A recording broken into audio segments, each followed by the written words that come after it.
The idea to build Taichung Tzu Chi Hospital was first conceived in 1990. Tzu Chi bought land in 1995, and the groundbreaking ceremony was later held in 2002. Now, 9 years later, a new zone has been added after 7 years of construction.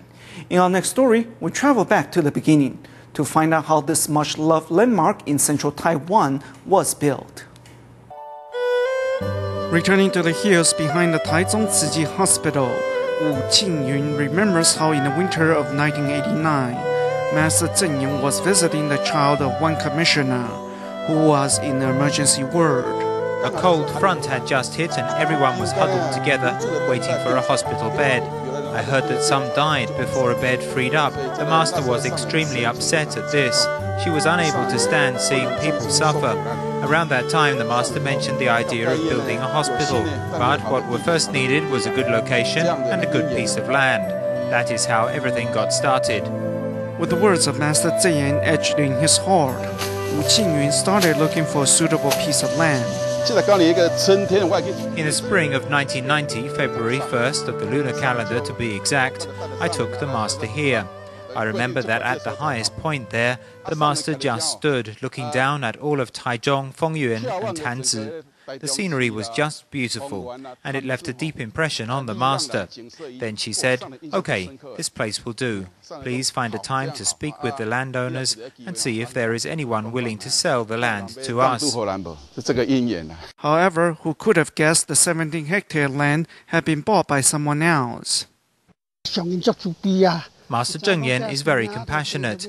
Knowing that our brothers had not managed to buy the land, she gave a sigh and said, "It's okay. If it's ours, then it would be ours and would not escape our grasp. But since it's not ours, we shouldn't demand insistently." 5 years later, in 1995, the new landowners would end up selling the land to Tzu Chi. However, volunteers had to face 1,000,001 tasks: applying for a hospital permit, permits for converting the farmland and for re-engineering hillside, passing environmental assessment, and so on. They also had to face the doubts of nearby residents regarding the project. Over 3 years, I don't know how many homes we visited, but we visited probably every single home in the area, inviting residents to participate in our tea gatherings. Moved by our sincerity, they not only participated in our tea gatherings, but after we put together a community volunteer group, many residents came to take part. Despite the disasters of the 9/21 earthquake and Typhoon Minduli, volunteers persevered, and the hospital finally broke ground on April of 2002. The ceremony was attended by many, including Master Zheng Yan and the rare appearance by her mentor, Venerable Master Yin Sun. Master Zheng Yan heard that her teacher wanted to come and was very happy. Her eyes opened wide and she said, "Really?" I replied, "Really." Then the master said she was going to invite him and quickly left. About an hour later, she came back and told me that I should give my responsibilities to someone else.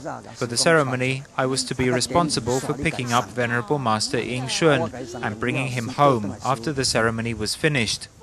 After I brought the old master home, I came right back. Seeing me, Master Zheng Yan asked if her teacher had said anything. I told her that he'd been very excited and was full of smiles. Then she said, "Really?" Master of ceremonies for that special day, Li Jinqi, is still the host when it comes to activities at the hospital. From the beginning till today, it has been close to 10 years. The numbers of volunteers here in Taiwan's central regions have really grown, and the hospital has really established itself as a local landmark. Let us